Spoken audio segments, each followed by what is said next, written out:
Boa noite, irmãos. Então vamos iniciar aqui nossa reunião. E se algum irmão ou irmã aí tiver alguma pergunta, já pode colocar aqui no chat ou abrir o microfone e falar aí para a gente ouvir e aguardar aqui que dentro das condições que o senhor der aqui ao irmão Luiz Amalfi, ele possa estar respondendo, né? Dá um tempinho aqui para ver se algum irmão tem alguma pergunta. E eu vou tomar ousadia aqui, se não tiver algum irmão aí, vou falar com o irmão Leones, né? Que o Leones uma vez mandou aqui uma pergunta para mim, e vou passar aqui, certo? Para o Luiz Amalfi, para que ele possa responder aqui.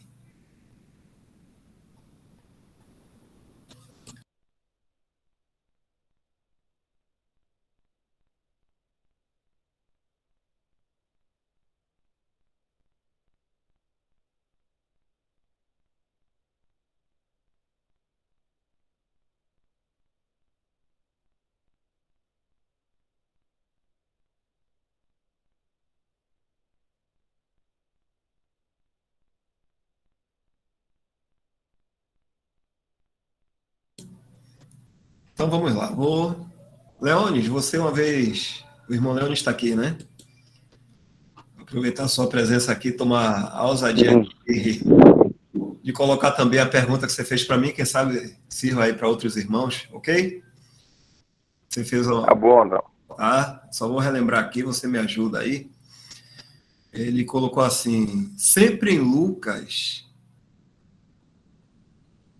10, Lucas capítulo 10, de 17 a 20, o Senhor não teria alertado os discípulos do cuidado com a soberba?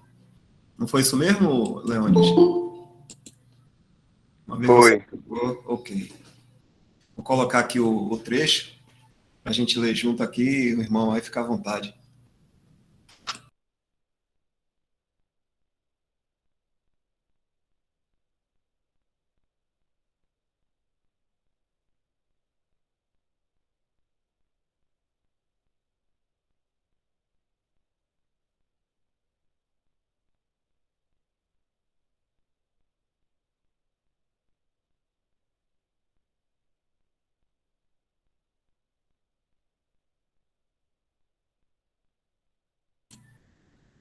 Vou estar lendo aqui, viu, Luiz? Deixa eu ver aqui. Foi do 17 a 20, versículos 17 a 20, capítulo 10. E voltaram os 70 com alegria, dizendo, Senhor, pelo teu nome até os demônios se nos sujeitam. E disse-lhes, eu vi a Satanás como raio cair do céu. Eis que vos dou o poder para pisar serpentes e escorpiões, e toda a força do inimigo, e nada vos fará dano algum. Mas não vos alegreis, porque se vos sujeitem os espíritos. Alegrai-vos antes, por estarem os vossos nomes escritos nos céus.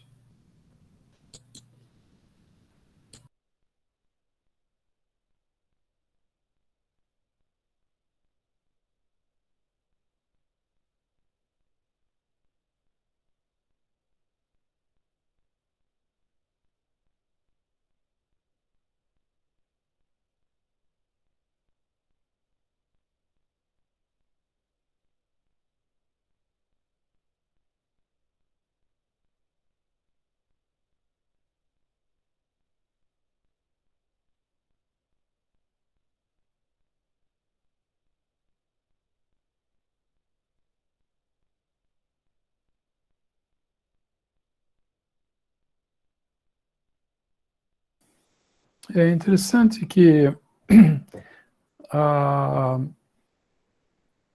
o Senhor havia enviado, né, no começo do capítulo, o Senhor havia anteriormente enviado os 12, e agora o Senhor envia 70, né? Depois disso, designou o Senhor ainda outros 70, e mandou-os adiante de sua face de dois em dois, a todas as cidades e lugares aonde ele ia de ir, né? E eles viram, né, lá no versículo 17, que o Leones citou, eles voltaram com alegria porque os demônios se lhes sujeitaram, né? E isso, na verdade, está sendo, o senhor está falando aqui, e no Evangelho, a gente sempre tem que lembrar que é uma situação, né? Um cenário aonde os israelitas, ou os filhos de Israel, estavam, e eles estavam buscando sinal. E eles ficaram contentes, esses discípulos, né, esses 70, por quê? Porque eles viam sinais, né? Que sinais que eles viam? Os demônios se sujeitavam a eles. E que anteriormente, né, nós vemos muitos demônios haviam em Israel, né? Na terra de Israel, enfim, pelos lugares que o Senhor andava, né? Então isso era um sinal para eles, né? E eles, então, lá acho que é no 20 também fala, levantando um pouco, aliás, no 19, né? Eis que vos dou poder para pisar serpente e escorpiões e toda a força do inimigo, e nada vos fará dano algum. Né? E isso está se falando por quê? Para que houvesse um sinal para o judeu que aquilo que estava acontecendo era algo de Deus. É por isso que havia os vários sinais, né, no começo da igreja, então o dom de línguas sendo exercitado, o dom de curas, né? Pedro passava a sombra de Pedro, imagina, a sombra de Pedro curava os enfermos, né? Então isso era realmente um grande sinal para mostrar para o judeu que aquilo que estava acontecendo era de Deus, né? E aqui no caso não era a igreja, né? Mas o Senhor estava dizendo, né, dessa nova ordem de coisas que aconteceria, né? Que ele traria, né, se ele fosse aceito como rei. Mas nos propósitos de Deus, né, a gente sabe que eles rejeitariam o Senhor, né, como rejeitaram, e aí então acontece a obra da cruz e tal, né? Então é mais ou menos nesse, não sei se isso ajuda, responde, Leonis, a sua dúvida, né? E se era isso a sua dúvida, né? Eu não sei se isso ajuda, né, no entendimento.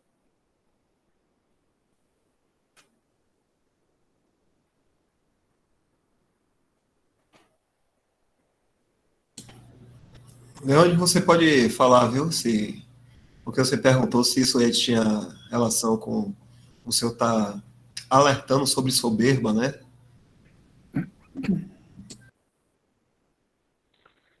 Exatamente. Foi o que eu entendi, Dal. Foi que eu mandei a pergunta para tu, foi porque eu entendi assim. No meu entendimento, eu pensei que o Senhor Jesus quis dizer com eles que, às vezes, ele tá fazendo muito milagre no nome do Senhor ali e tudo, podia ser que a soberba subiu o coração, como pode acontecer com qualquer um de nós, né?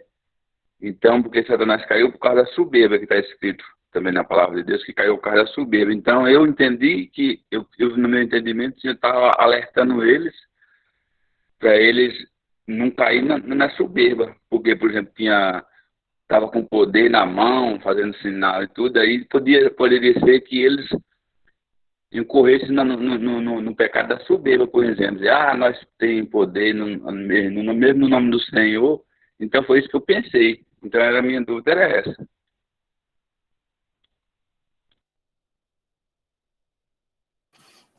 A soberba é algo que, infelizmente, está no coração de todo homem, né? De todo ser vivo, com certeza. Nós temos esse grande problema, risco, né? De que se nós não nos julgarmos, nós podemos cair em soberba, né? Puxa, olha como eu falei bem hoje, né? Eu falei bem, né? Isso é soberba, né?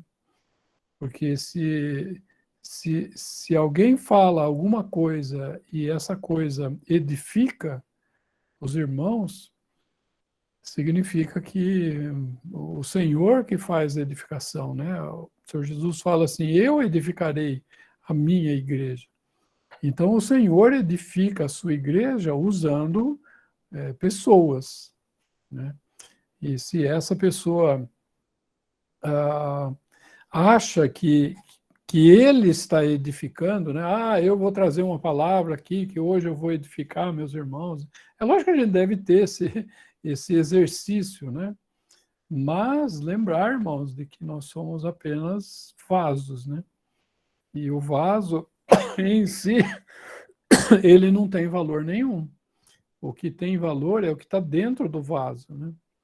E o que está dentro do vaso só vai ter valor, na verdade, se foi enchido pelo Senhor, né? Por Deus, né? Enchendo o vaso, né? Então, nós vemos que... E é interessante que isso a gente vê, né? Esse perigo, né? De nós acharmos, né? Como o Leones falou, uma coisa importante isso. Acharmos que somos algo, né?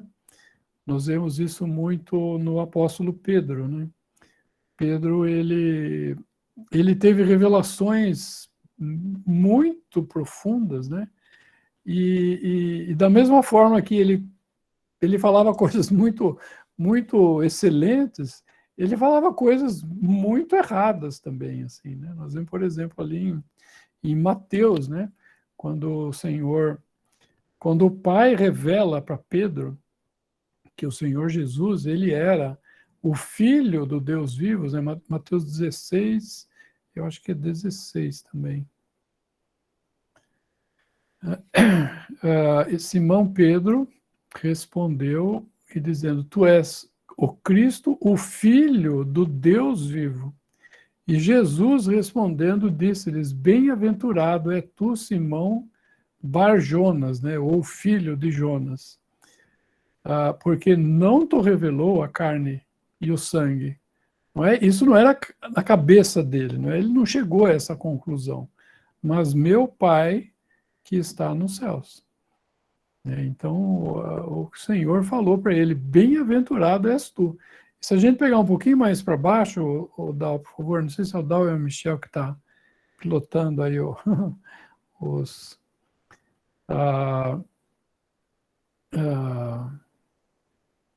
e tornando, no 23, 22, Pedro tomando de parte, começou a repreendê-lo, né, quando o Senhor falou de que ele seria entregue, morto e tal, ele começou a repreender, imagina, repreender o Senhor, dizendo, Senhor, tem compaixão de ti, de modo nenhum te acontecerá isso. Ele, porém, voltando, disse a Pedro, para trás de mim, Satanás, que me serves de escândalo. Então, Pedro, em 5 minutos, né, vamos dizer, de conversa, né, ele falou uma coisa muito importante e ele falou uma outra coisa também que não tinha nada a ver, e era um tropeço para o Senhor que ele estava falando. Né? E nós somos assim também, irmãos. Né? Se nós acharmos, né, que o Senhor precisa de mim para alguma coisa, isso é o começo da queda, né? Começa a trupicar porque vai cair daqui a pouco, vai falar bobagem, vai acontecer alguma coisa. Por quê? Porque o Senhor não precisa de nós. O Senhor se apraz em usar cada um de nós na sua obra, né? E é muito importante saber que a obra é dele. O Senhor falou, eu edificarei a minha igreja, né? E ele edifica a sua igreja de diversas formas, né? Então, precisa de por exemplo, um salão para se reunir, e precisa de um irmão falar, e precisa de cadeiras, alguém arrumar as cadeiras no salão, né, falando as partes práticas assim, né? Então, e tudo isso é para edificação, né? Tudo isso o irmão ou a irmã que arrumam as cadeiras no salão é para edificação, é o Senhor usando esses irmãos para edificar a sua igreja. Aquele que fala, o Senhor está usando ele também, que poderia usar qualquer outro, para edificação, né? E aquela pessoa que vai limpar, por exemplo, o salão, está fazendo aquilo para edificação. Por quê? Porque é naquele lugar que as pessoas vão estar. Então, isso é muito importante, né? A gente entender que o Senhor, ele é a cabeça do corpo da igreja e cada membro tem a sua função na edificação que o Senhor vai usar, né? Então, a edificação não é apenas, né, do mestre, né, por exemplo, né, que fala lá em Efésios, né? Então, o evangelista foi lá, pregou o evangelho, o pastor arrebanhou, né, as ovelhas, levou até o local de reunião, e ali no local de reunião o mestre... então são só esses três? Com certeza não, né? Inclusive, Efésios fala que o corpo, pelo auxílio de cada uma das juntas, vai crescendo para a edificação do corpo, né? Podia até ler esse versículo, é muito importante isso.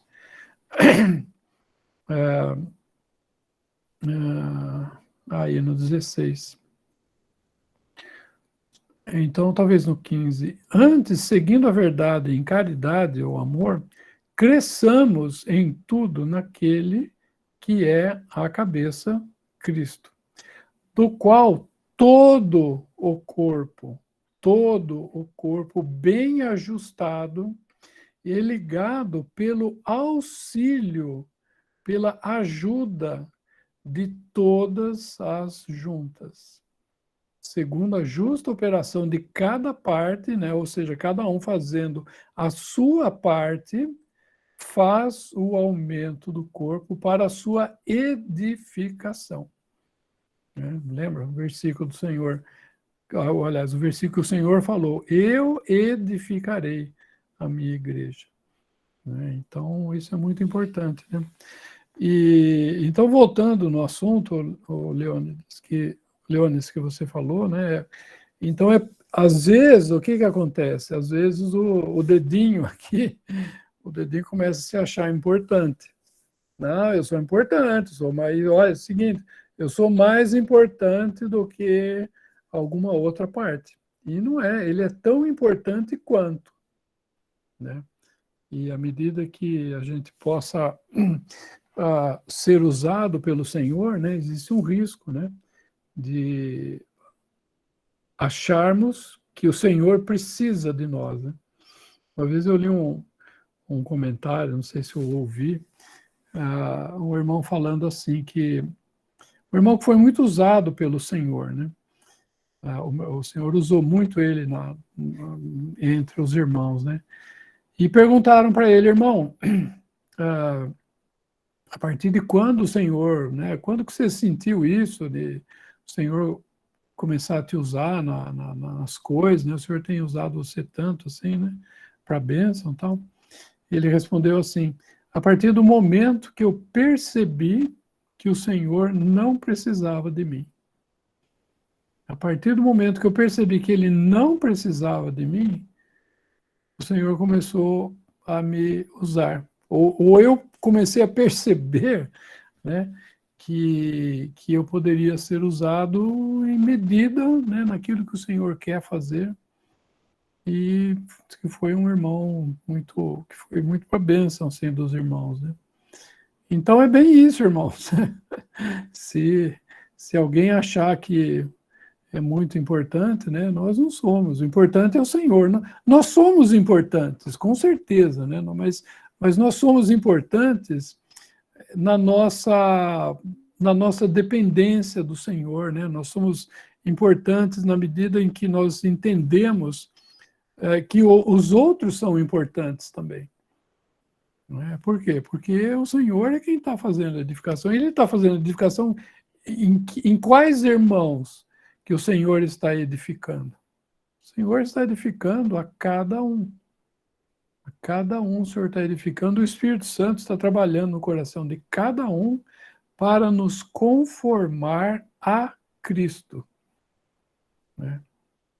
Então, e a soberba vem exatamente de eu achar que eu sou um pouquinho melhor do que alguém. E o irmão Bill Orr, né, a gente já comentou dele, e ele sempre falava assim, aquilo que me faz melhor do que meu irmão é pecado. Se há algo que eu acho que me faz melhor do que um irmão, isso é pecado. Exatamente o que o Leônidas falou, soberba. E nós precisamos tomar muito cuidado com isso, né? Com certeza.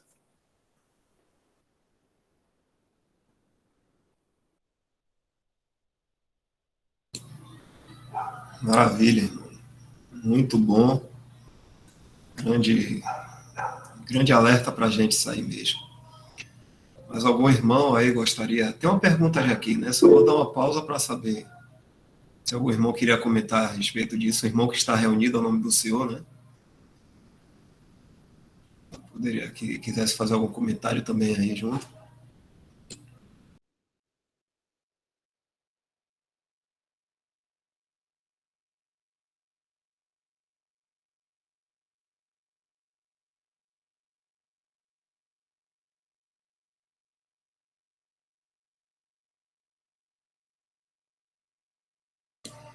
Michel, eu vou pedir sua ajuda. Você poderia ler então essa pergunta aí no chat?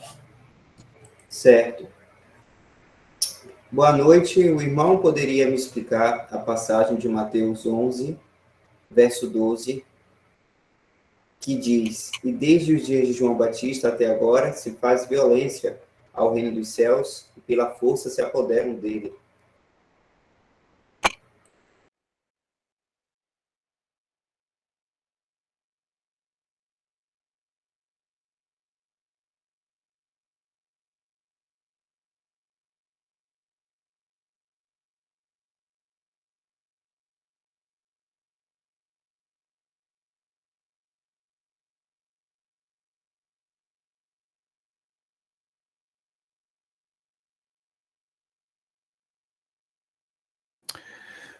Lembra aquele versículo que fala assim, que os fariseus não deixavam, eles não entravam e nem deixavam os que queriam entrar? Mateus, deve ser Mateus 23. Abre lá, por favor, o Michel, porque está relacionado com esse versículo aqui.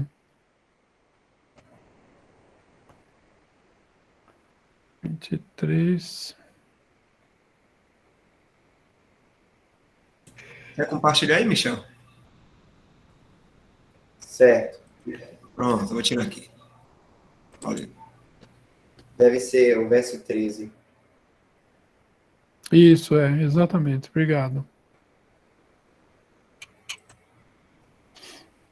E o Senhor fala para os fariseus e escribas aqui, né? Mas ai de vós, escribas e fariseus hipócritas, porque fechais aos homens o reino dos céus, e nem vós entrais, nem deixais entrar os que estão entrando. Então, isso aqui está relacionado com aquele o versículo, né, que o irmão perguntou, Mateus 11, 12. Por quê? Porque aqui havia violência, né? Se faz violência para entrar no reino. Por quê? Porque eles não estavam, né, os fariseus colocavam toda a parte, né, toda a ordem de impedimentos, né? Nós vemos, por exemplo, João Batista, quando ele está ali no Jordão, pregando o evangelho, e muitas pessoas recebendo esse evangelho, né, confessavam os seus pecados e eram batizadas, né? Nesse batismo eles entraram, eles saíram do círculo do judaísmo, e eles se apartavam para esperar o reino, né? Tanto assim que quando o Senhor Jesus também, ele é batizado por João. Por que ele é batizado por João? Porque o Senhor precisava confessar alguma coisa? De forma alguma, né? Ele era o santo de Deus, é o santo de Deus. Ele não tinha absolutamente nada a ver com o pecado. Mas ele faz isso, né? O seu batismo é para que ele se identificasse com esse grupo que havia, por meio de arrependimento, né, que era expressado no batismo, saíam, né, do judaísmo, né, da nação de Israel, e para esperar o Messias. E eles não queriam deixar, né? Os fariseus fizeram uma série de perguntas e, enfim, de restrições, né, àqueles que saíam ao batismo de João, né? Então é nesse sentido que fala, né, desde os dias de João Batista até agora se faz violência ao reino dos céus. Ou seja, para entrar no reino havia confusão entre eles, né? Então, havia famílias, enfim, pessoas que eram expulsas de casa porque se batizaram, e devia ser realmente uma coisa... Tanto assim que a gente vê quando a igreja começa, né, então agora os judeus, porque primeiramente o evangelho foi pregado aos judeus, né, nós vemos lá Pedro no dia de Pentecostes, que era uma festa judaica, em Jerusalém, pregando o evangelho. Quem estava ouvindo ali? 99% eram judeus, né, que moravam nas diversas cidades pelas quais eles foram espalhados, né? E então o evangelho é primeiramente anunciado a eles, e aqueles que se convertiam e agora eram batizados em nome do Pai, do Filho e do Espírito Santo, que é um batismo diferente, né, do batismo de João, que o batismo de João é para arrependimento, para esperar aquele que havia de vir. E agora, a partir da igreja, né, a partir de Pentecostes, o batismo era em nome do Pai, do Filho e do Espírito Santo. E eles agora estavam se conectando, né, não a esse grupo, né, mas se conectando a Cristo. O batismo era batismo à sua morte, né, identificação com a sua morte, e então era uma outra ordem de coisas, né? Então, e eles precisavam se apoderar dessas coisas por força, né? Nesse sentido que fala esse versículo aqui, não sei se fica claro, né? Hoje o mundo está muito cristianizado, né? E as pessoas são batizadas e não há essa força ou essa violência, né, daqueles que realmente queriam entrar, mas não podiam, né, eram impedidos pelos líderes, né, religiosos da época. Até que isso acaba no ano 70, quando Jerusalém é destruída, né, e aí definitivamente o judaísmo foi colocado de lado, né? Houve uma transição, né, de 40 anos, né? O Senhor Jesus foi crucificado no ano 29 e quase 30, né, vamos dizer, para fazer a conta redonda. Então, do ano 30 a 70 são 40 anos. Então, eles ficaram nesses 40 anos de prova, que foi a transição do judaísmo ao cristianismo. Tanto assim que Paulo escreve a carta aos Hebreus, ele escreve no ano 62, se eu não estiver errado assim, bem próximo, né, da destruição que haveria de Jerusalém. Então, na verdade, a carta aos Hebreus é uma exortação aos cristãos que haviam sido convertidos do judaísmo e que ainda estavam amarrados, enfim, tinham as coisas do templo e tal, a que eles saíssem de lá. Né? Saíssem por quê? Porque Deus ia destruir aquela cidade.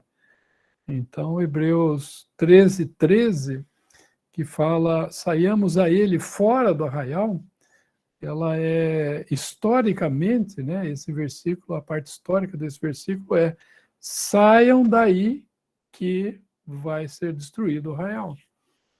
Então, eles saíram, né, muitos cristãos, os convertidos saíram, e aí, no ano 70, Jerusalém é destruída, então.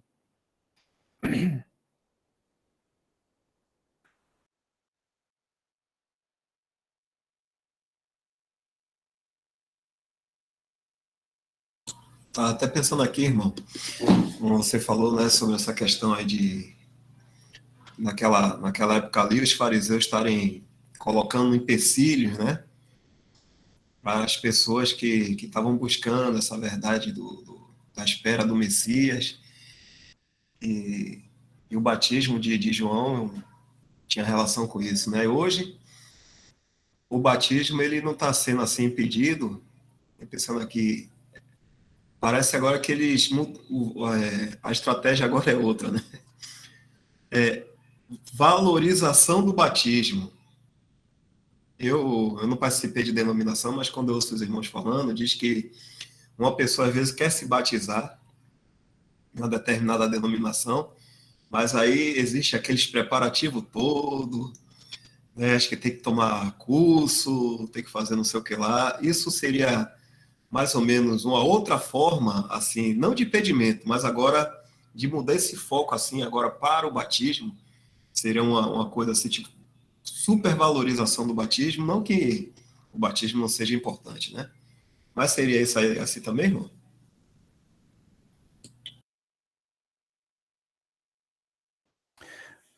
Uma coisa que Satanás sempre tenta, e ele tem tido, infelizmente, muito sucesso, né, nessa sua enganação, é tirar-nos Cristo do foco.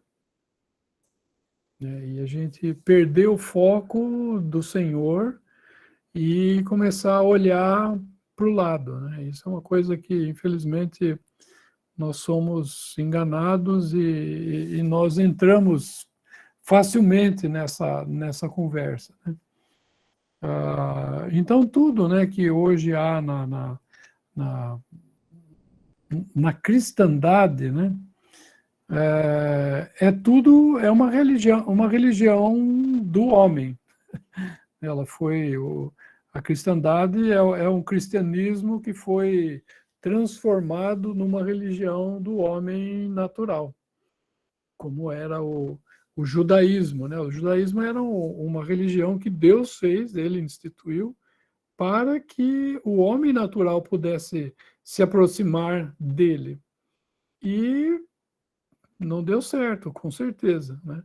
Nós vemos e não é que não deu certo por causa dos judeus, não deu certo por causa dos homens, não é? Porque se Deus, ao invés de ter escolhido os judeus, tivesse escolhido os gentios iam fazer a mesma coisa com o Senhor.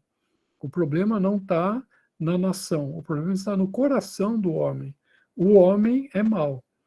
Uma vez um irmão falou uma coisa interessante, que quando Deus chama Abraão para fazer então com ele um pacto, enfim, né, de que ele tivesse comunhão com Deus e a sua posteridade, na verdade, o que Deus fez? Deus fez daqueles que saíram da arca, né, de Noé, e os povos se multiplicaram, né? Deus chamou uma das nações, uma família, e falou assim: eu vou fazer um teste com essa família aqui, eu vou dar fazer um pacto com eles e vou ver lógico que Deus sabia o que ia acontecer, né? Mas tomou um exemplo e colocou essas pessoas em relação com Deus, com Ele mesmo, né? E deu no que deu. Não queremos que esse reine sobre nós. Crucifica-o. Essa foi a resposta final, né, do homem, da religião segundo a carne, segundo o homem natural. Então, se não fosse os filhos de Abraão, qualquer outra família que fosse tomada, o resultado seria o mesmo. Não é? Por quê? Porque o problema está no homem, não está na religião, está no homem. Né? O problema está dentro de mim. É carne, é isso que está em nós e que nós precisamos tomar cuidado, porque a carne que havia no judaísmo é a carne que há na cristandade. É a mesma carne, só que está com outra maquiagem, vamos dizer assim. Mas o fundamento é o mesmo. Né? Por isso que é uma coisa muito importante, né? Os irmãos sempre salientam isso, né? De que a experiência humana, a minha vivência como um homem aqui no mundo, essas coisas não têm lugar na Assembleia. Essas coisas não têm lugar. Por quê? Porque é conhecimento humano. E na Assembleia é revelação, é o Senhor dizendo, o Senhor dirigindo. É a palavra de Deus sendo aplicada. Então, isso é uma coisa muito, muito importante, assim, de a gente lembrar, né? Por isso que nós devemos ter esse conhecimento da palavra de Deus para, eventualmente, uma pessoa às vezes está falando uma coisa que não é apropriadamente aquilo que a palavra de Deus fala, né? E a gente possa, então, ajudá-lo no sentido de mostrar para ele o caminho, né? Isso tanto é na questão da pregação do evangelho, como também na questão da doutrina, né?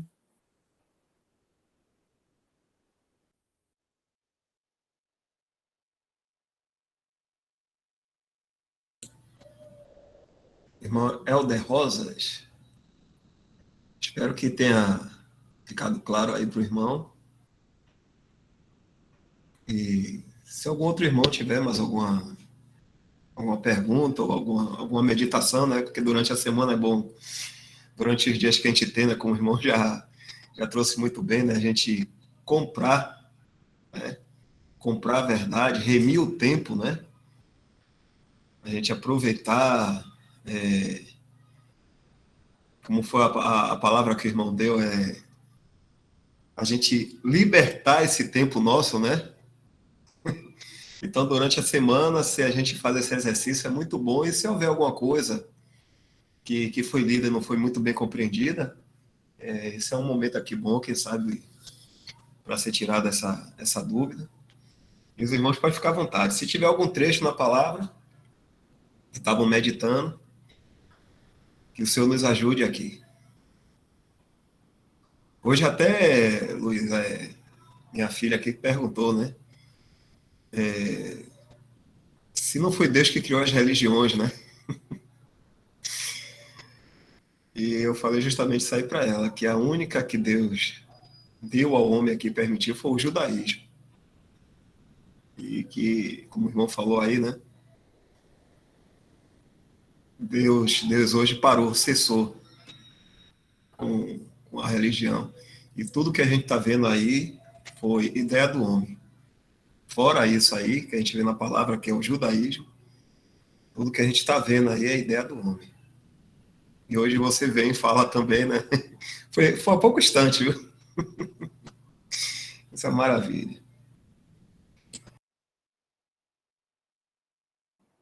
Tem naquele site Conferências Bíblicas, as reuniões antigas estão sendo colocadas lá, né? E estão sendo disponibilizadas. E está sendo colocado também, não sei se vocês chegaram a ver, tem uma abazinha no site conferenciasbíblicas.com.br. Tem uma abazinha que se chama Dois Peixinhos.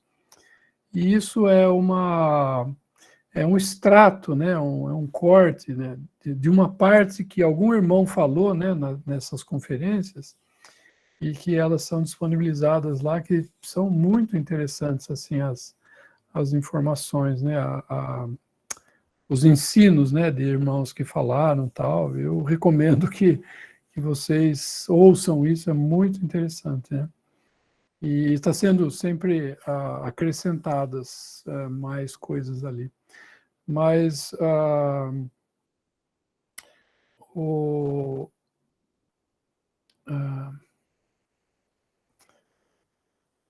agora eu perdi o que eu ia o que eu ia comentar de uma informação lá. O que você estava falando, Val? Foi a respeito de Deus ter criado religião, que minha filha até perguntou, Adriele. Da coisa, né? Mas tem uma história ali que um irmão contou. Como é que era mesmo? Não sei, eu vou. Se o senhor permitir, eu me lembro aí mais para frente. Mas é bem importante, assim, as informações, né? Eu coloquei o link aí no chat. Tá bom. Obrigado, Michel. É isso mesmo.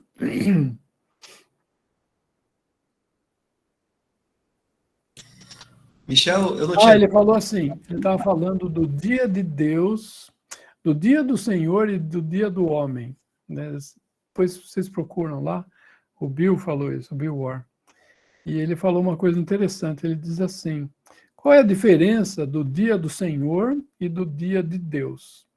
Ou melhor, do dia do homem e do dia do Senhor. O dia do homem é aquele dia em que você sai na rua e você só vê coisas do homem. Você sai na rua, você só vê coisas do homem. E no dia do Senhor, vai ser o dia que você vai sair na rua e vai só ver coisas do Senhor. Eu achei muito interessante essa definição dele, né? Então é isso, irmão. Você sai na rua, você vê coisa do quê? Do homem ou do Senhor? Hoje nós estamos vivendo o dia do homem. O dia do homem e, mais especificamente, os tempos dos gentios. Mais especificamente, os tempos dos gentios. Então, irmãos, não se apavorem ao ver os absurdos, né, que nós estamos vivendo, e a coisa vai, com certeza, piorar. Vai, por quê? Porque é o dia do homem. O homem está fazendo o que ele quer fazer em total desrespeito, desconhecimento, pouco caso do Senhor da glória. Não é? Mas o que vai acontecer? Isso vai ficar para sempre? Com certeza não. Com certeza, um dia, em breve, talvez daqui um pouquinho mais de 7 anos, né? Que o dia do Senhor, ele começa na vinda, na aparição de Cristo. E esse dia vai durar 1000 anos. Né? O dia do Senhor é o dia em que a gente vai sair na rua, né? Os que estiverem aqui vão sair na rua e eles vão olhar para o lado, para todos os lados, e vão ver só coisas do Senhor. Né? Então, uma grande mudança, grandiosíssima mudança que vai haver em toda essa ordem, aliás, essa desordem de coisas, né, que nós vemos aí no mundo hoje.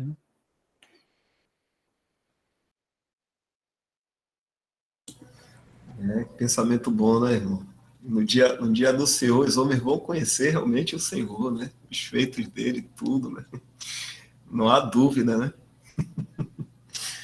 Que maravilha. Eu não tinha visto aqui que os irmãos tinham colocado algumas perguntas, Michel. Você poderia ver aí? Não sei se o irmão queria falar mais alguma coisa, Luiz Amalfi. Não, era só essa observação. Irmão Luiz citou aí do dia de Deus, então o dia de Deus vai ser quando Deus será tudo em todos, não é isso? Estado eterno. Isso, exatamente, Michel. Hoje eu estou meio atrapalhado chamando o Michel de Miguel e chamando o Dal de Val. Mas Miguel eu acho nome bonito, e me confundem mesmo com Miguel às vezes. Eu tenho cara de Miguel. Mas aí o que acontece? O dia de Deus é a eternidade, né? Então hoje é o dia do homem. Na verdade, é dia do homem desde Adão.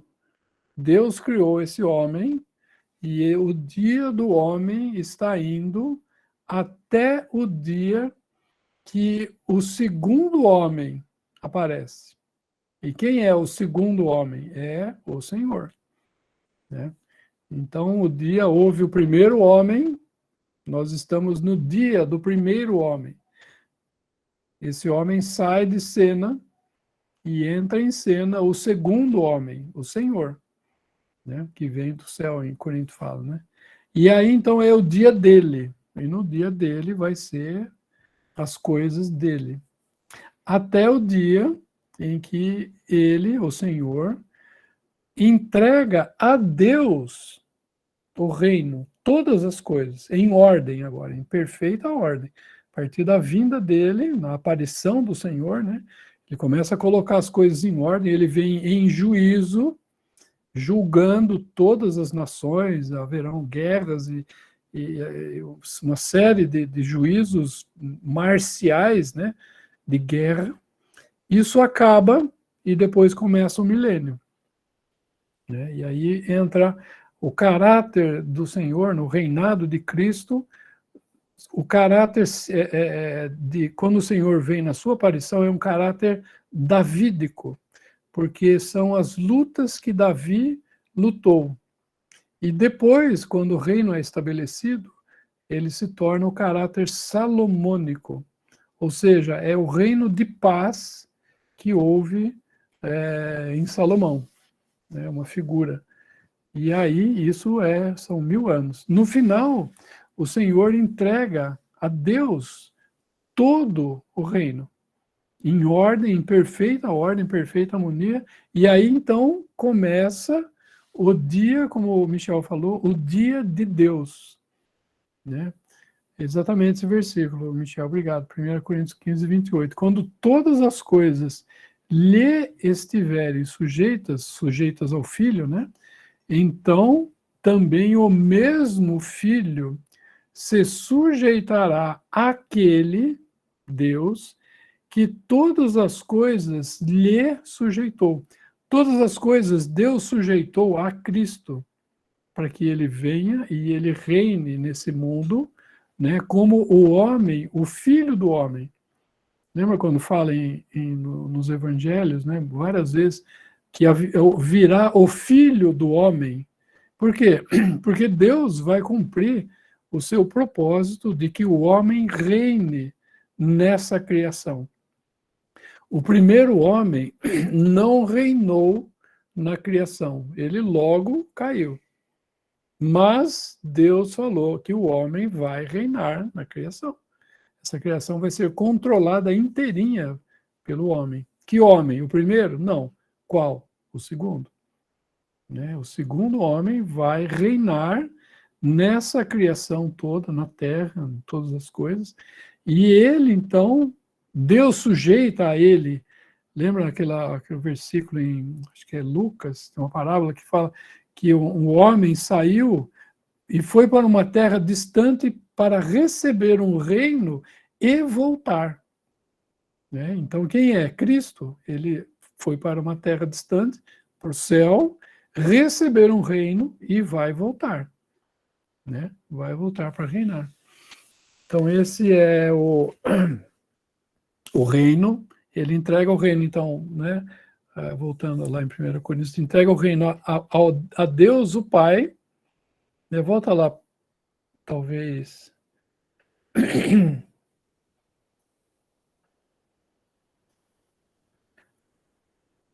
Aí. Porque todas as coisas sujeitou debaixo de seus pés? Não. E quando todas as coisas lhe estiverem sujeitas, então também o mesmo Filho se sujeitará a Deus, se sujeitará àquele que todas as coisas lhe sujeitou, para que Deus seja tudo em todos. Aí o que acontece? É o dia de Deus. Isso é a eternidade, né? Esse versículo fala.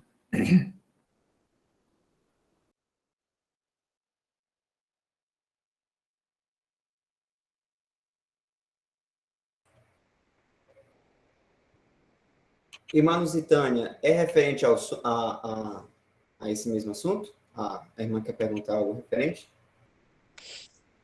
É referente a essa última frase que o irmão falou aí. Eu já li essa passagem algumas vezes, mas eu tenho um pouco de dificuldade de entender ela. Essa última frase mesmo, quando o Senhor se sujeitará. Fala do filho, né, Tânia?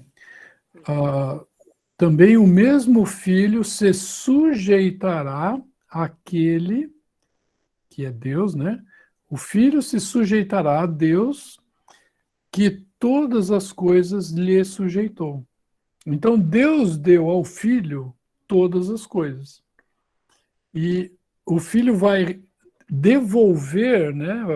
Vai devolver para Deus todas as coisas. Acho que é no versículo anterior que fala ou não?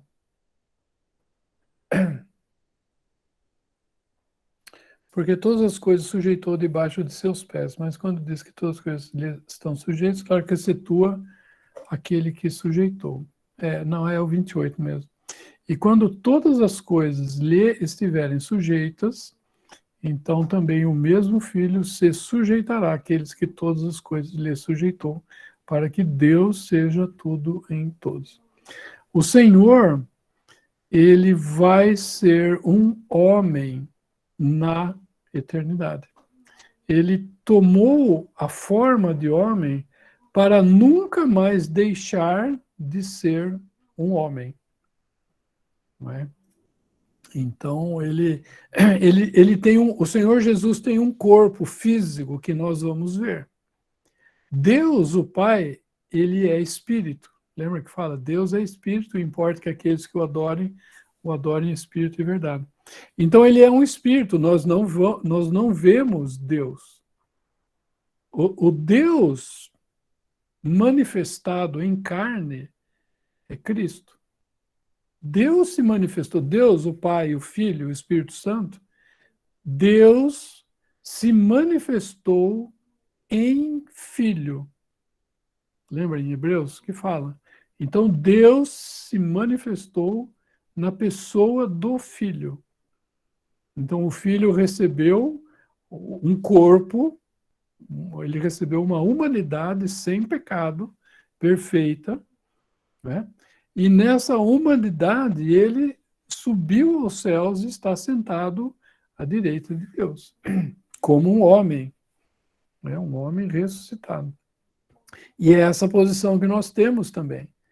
Né? Essa posição, nós estamos em Cristo. Todo aquele que crê no Senhor Jesus, ele tem essa aceitação, a mesma aceitação que Cristo tem perante Deus, nós temos também. Né? Então, então, Cristo, esse homem perfeito, ele um dia vai se sujeitar a Deus.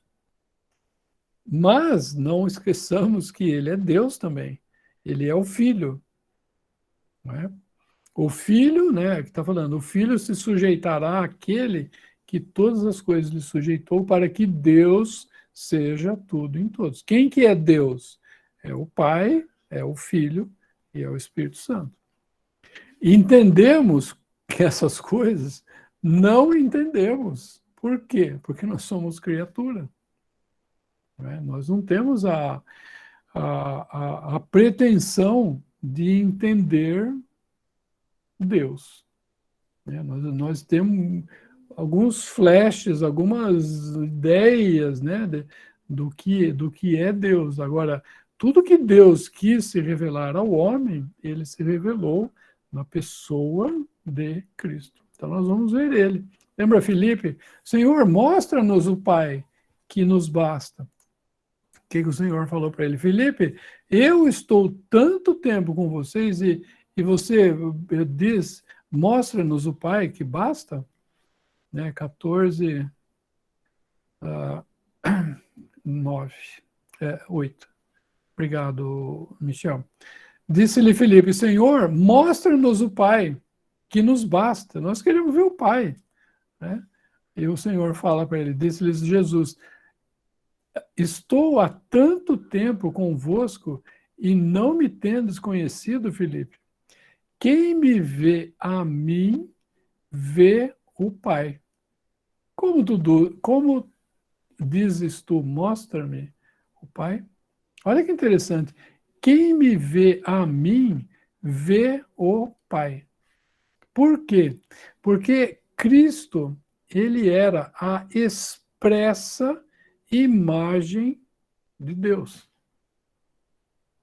Né? Você quer conhecer Deus? Olha para Cristo. Ele é como que Deus se manifestou ao homem. Ele se manifestou ao homem na pessoa do Senhor Jesus. Não é? Isso é aquilo que a gente consegue, né, irmãos, entender muito pouco, né, dessa pessoa bendita, né, que é o Senhor Jesus, né? Deus feito carne. O Verbo habitou entre nós e vimos a sua glória, né? Os apóstolos falam, né? O qual a imagem, esse outro versículo aqui, ele nos tirou da potestade das trevas e nos transportou para o reino do Filho do seu amor, em quem, o Filho do seu amor, em quem temos a redenção pelo seu sangue, a saber, a remissão dos pecados, o qual é a imagem do Deus invisível. Né? Ele é imagem. Olha que interessante, ele não é semelhança, ele é imagem do Deus invisível. Quando Cristo tomou humanidade, ele foi feito semelhante ao homem. Mas ele é imagem do Deus invisível. Ele é a própria expressão do que é Deus.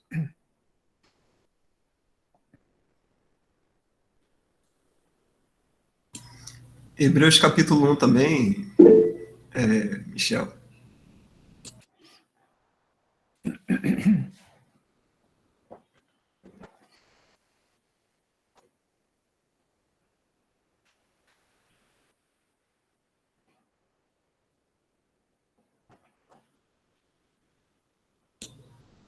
Aí no versículo 3.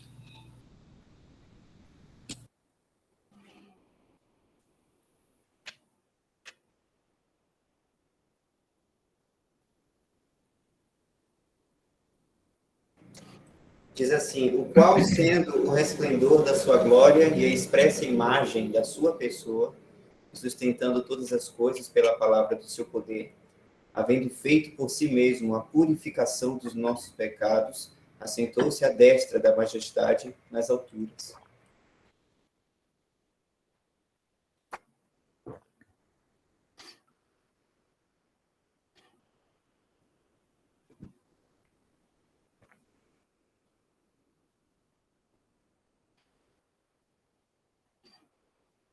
Expressa imagem, né? Não é semelhança. Ele é a expressa imagem. Quem é Deus? Uma coisa interessante no versículo 1 também, Michel, por favor. De Hebreus. Hebreus 1:1. Havendo Deus antigamente falado muitas vezes, de muitas maneiras, maneiras aos pais. Como que Deus falou? Deus falou pelos profetas. Ele falou pelos profetas. Ele falou usando a boca do profeta, inspirando o profeta, o Espírito Santo inspirando o profeta, e o profeta falando em nome de Deus. É isso que está falando o versículo. Falou, antigamente falado muitas vezes, de muitas maneiras, aos pais, que são os hebreus, pelos profetas. Então, esse Deus que falou pelos profetas, por meio dos profetas, por intermédio dos profetas, a nós falou-nos nesses últimos dias em Filho. Nessa versão está falando pelo Filho, mas é em Filho. Eu acho que isso está no Darby. No Darby em inglês, né?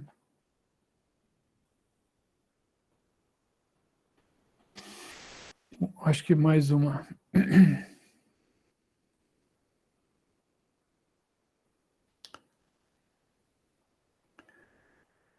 O Darby fala assim, que nesses dias nos falou na pessoa do Filho. Na pessoa. Deus nos falou na pessoa do Filho. Não foi, ele não falou pelo Filho. Ele falou na pessoa do Filho. É Deus falando, era ele mesmo, o próprio Deus, falando na pessoa do Filho. Não sei se dá para perceber a diferença, assim, né? Não é por meio, usando um instrumento. Não, ele falou na pessoa do Filho. Falou em Filho, ou no Filho.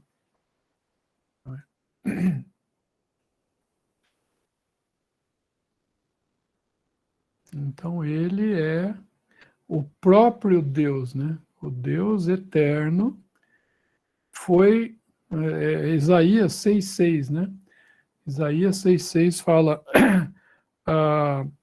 um menino nos nasceu, um filho se nos deu. Ah, não, é 6,9? Acho que é 6,9. 9,6. Desculpa, obrigado, Michel. Porque um menino nos nasceu. Um menino nos nasceu. Um filho se nos deu. Por quê? Porque o filho era o filho eterno de Deus. O filho não nasceu. O filho foi dado. Quem nasceu foi um menino, que é o filho eterno em humanidade. O Filho eterno de Deus foi dado e ele nasceu como um homem nesse mundo. Por isso que fala um menino nos nasceu, né? Então a pessoa, né, do Senhor, né, nós estamos falando de coisas santas aqui, né? Nós não podemos tocar na arca, né? Porque é santa, a arca é santa, o Senhor Jesus é santo. E nós não sabemos, né? Nós podemos falar muita coisa errada da pessoa, de Deus representado, né? Manifestado, melhor dizendo, manifestado em Filho. Mas o que nós sabemos é que é esse Deus que veio nos salvar. E ele que foi à cruz, né? O milagre, né? O milagre desse homem, desse filho, ou melhor, desse menino que nos nasceu, ele se tornou um homem e ele foi até a cruz por nós.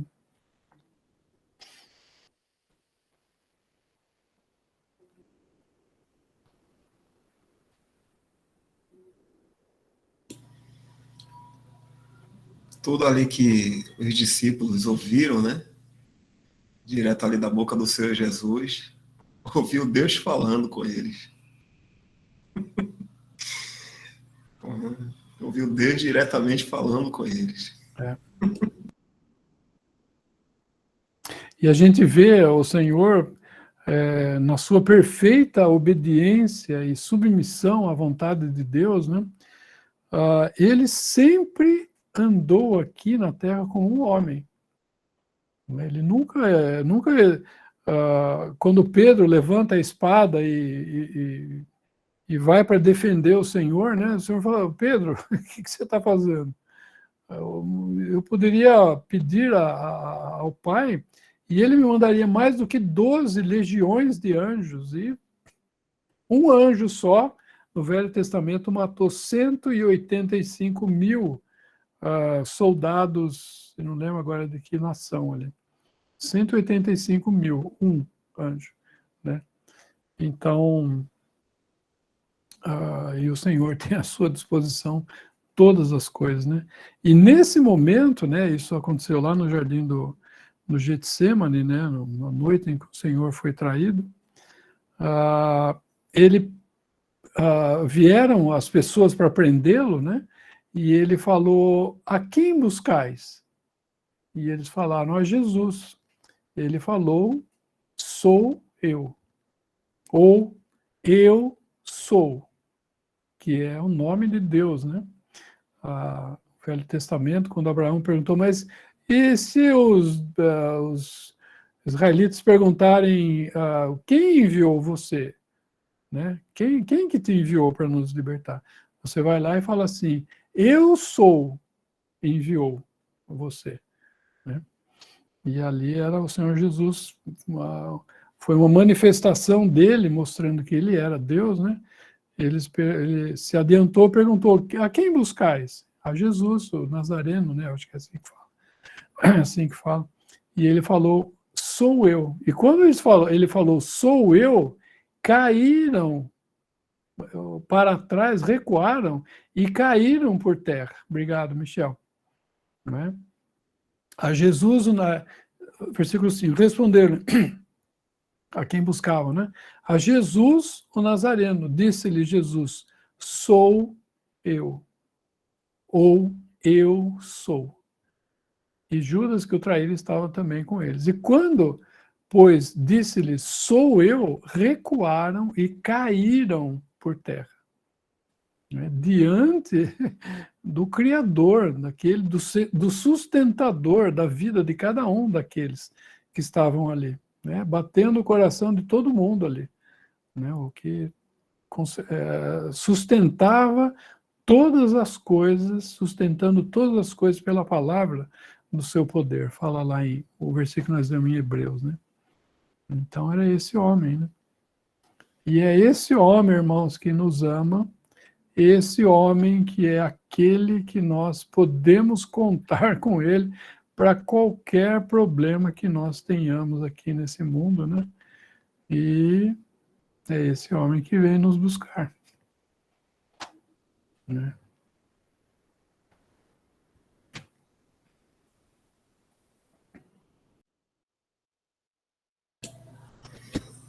Meus amados irmãos também, são 9h42. Tem, acho que 2 perguntas aqui. Vamos lá. É mesmo? Então, Michel, você poderia ver aí, Michel? A irmã Malva pergunta: morte eterna é Deus se afastar eternamente da criatura? Ou destruição do espírito?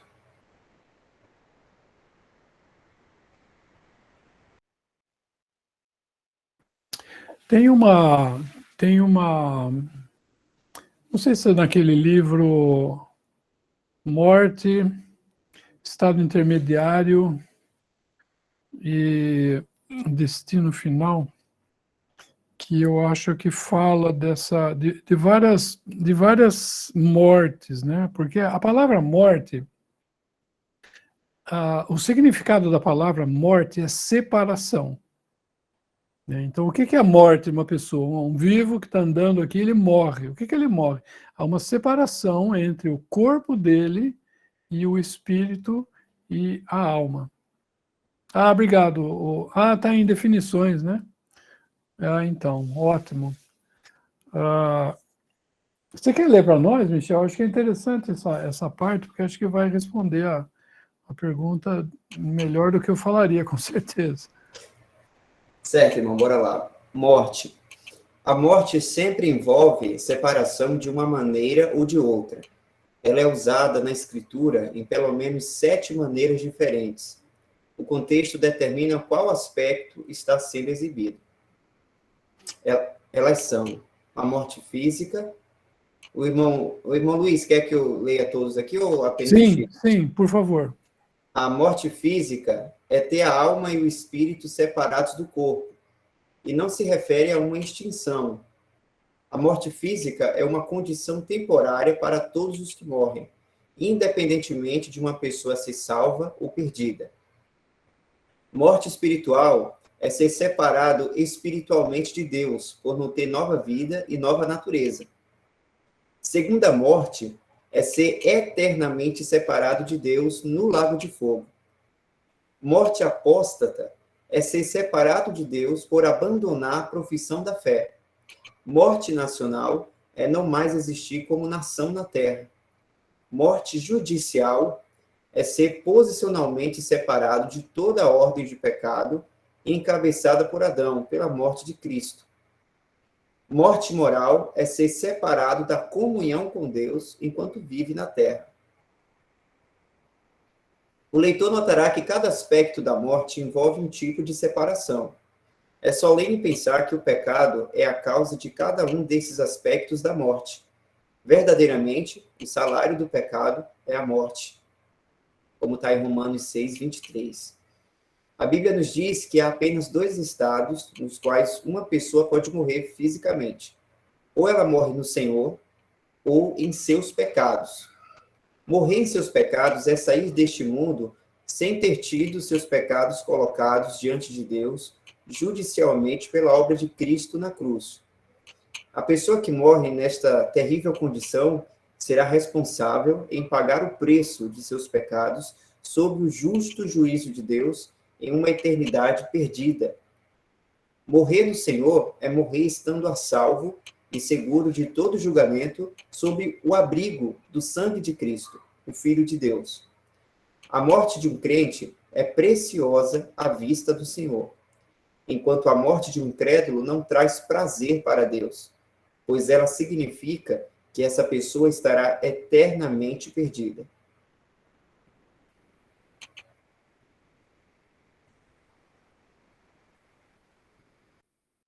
Obrigado, Michel. Acho que tá claro, irmã, não sei se deu para entender.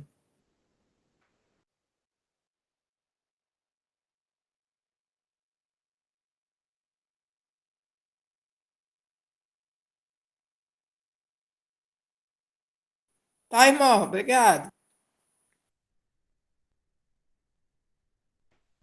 O irmão Luiz, parece que a única morte boa aqui é a morte judicial, né? Ou eu estou entendendo errado?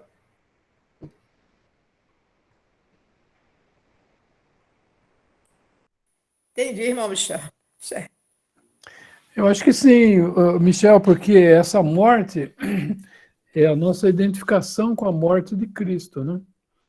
Então, nós estamos mortos com Cristo, né? Nós morremos, nós temos parte na morte de Cristo nesse sentido, de que os nossos pecados foram tirados, colocados sobre Cristo e Ele pagou-os todos, né? Ele sofreu por cada um deles. Então, com certeza, essa é é a boa morte, né? Vamos dizer assim.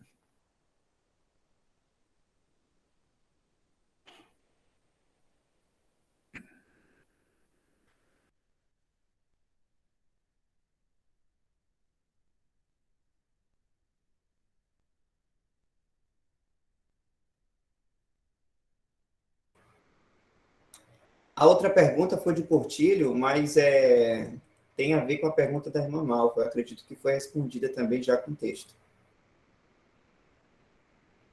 A questão da total ausência de Deus.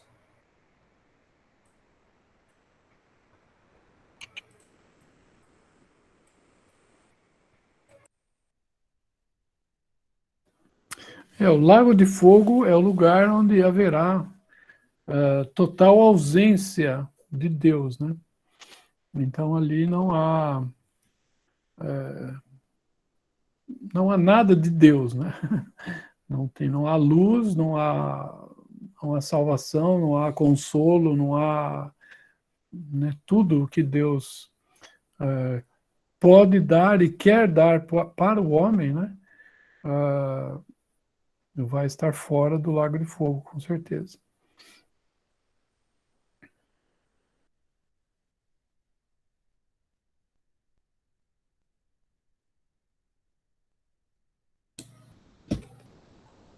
Tá explicado aí também, né, Portilho?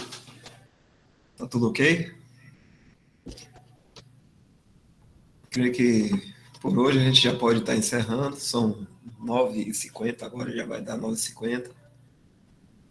E aí, irmãos, se ficou mais alguma pergunta aí, e alguém não quis fazer por causa do tempo, escreve aí no papelzinho, tá? Registra aí, vamos deixar para uma próxima. Se, por acaso, o seu não vier hoje, né? E se o seu também permitir que a gente esteja aqui na próxima reunião. Ok? Então já podemos encerrar.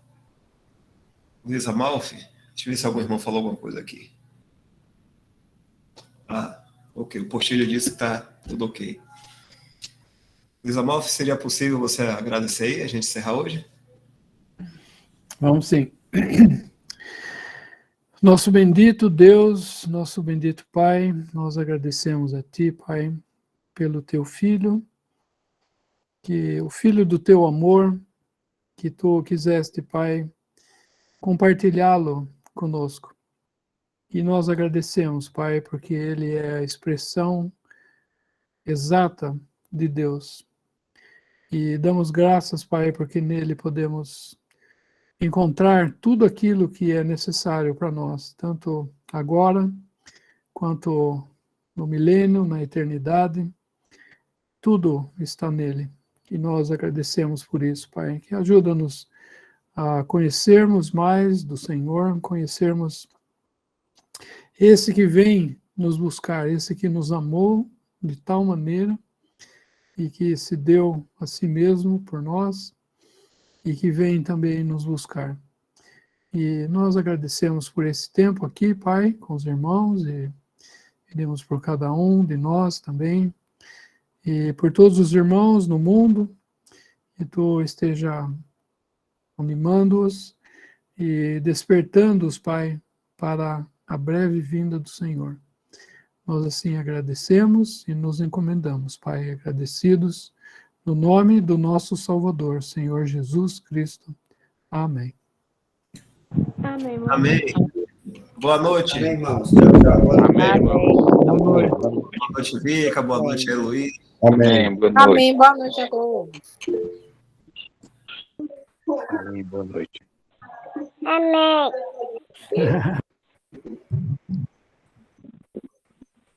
Isso.